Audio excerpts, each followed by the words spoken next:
बात ये चल रही थी कि आजकल बीमारियां टेस्ट करने की कई घरेलू मशीनें अक्सर घरों में आ गई हैं, लेकिन हमारे बचपन के ज़माना में ऐसा बिल्कुल नहीं था।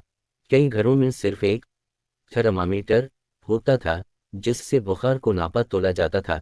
शीशे की एक बारीक सी नलकी, इसमें भरा हुआ पारा और इस पर लिखे हुए नंबर, ना सील ना चार्जिंग।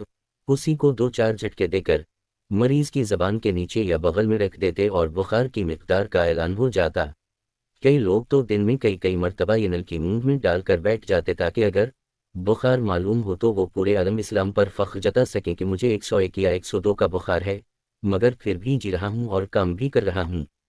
तो जिस तरह थर्मामीटर से बुखार को नापा जाता है, उसी तरह ईमान को नापने का भी एक आसान सा आला या तरीका मौजूद है। कलम के शुरू में अर्ज़ किया था कि दीन में इज्जत है, दीन में खैर है, दीन में आसानी है। ये बातें बिल्कुल सच्ची और कतई हैं। इसलिए अगर कोई मुसलमान अपने दिल में परेशानी, खला, घटन या तंगी महसूस करे तो समझ लें कि मुझसे दीन के मामले में कोई कमज़ोरी हो रही है। बस फिर इस कमज़ोरी को दूर करने की फ़िक्र में लग जाए तो दिल का गम, घटन और खला खुद ब खुद दूर हो जाएगा।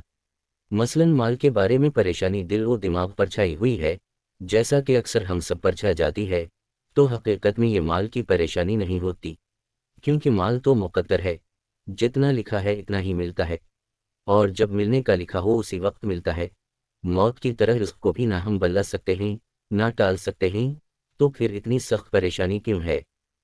यकीनन हमारे दीन में कुछ नुकसान हुआ होगा जिसका नतीजा इस परेशानी की सूरत में निकला, और फिर इस परेशानी ने हमारे होश व हवास तक उड़ा दिए।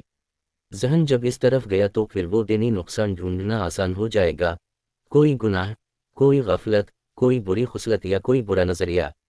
मसलन अंदाज़ा हवा के हरस बढ़ गया है और तवक्कल की कमी हो गई है, वरना आज का या महीने का खर्चा तो अल्हम्दुलिल्लाह मौजूद है, मगर दिल इस पर जल रहा है कि आगे घर में कोई शादी है, उसकी रकम कहाँ से आएगी। हालांकि हमें यह भी मालूम नहीं कि उस शादी तक हम जिंदा होंगे या परेशानी से आज़ाद होने के लिए मर चुके होंगे, मगर ये परेशानी हमें अभी से मार रही है, और हम चाहते हैं कि हमारी हर अगली ज़रूरत का इंतज़ाम बस अभी से हमारी आंखों के सामने हो। काश हम बारिश के निज़ाम को देख लेते कि ज़मीन और खेती को जितने पानी की ज़रूरत होती है वो अक्सर ज़रूर बरसता है, मगर वक्फे वक्फे से, बग़ैर अगले वादे के और ज़रूरत के मुताबिक।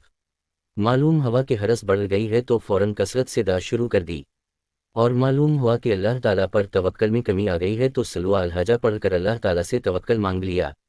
आप यकीन करें कि इस इलाज की बरकत से दिल की परेशानी और घटन ख़त्म हो जाती है, और इंसान अपने मुस्तक़बिल की फ़िक्रों में मरने की बजाय हाल में जीने लगता है।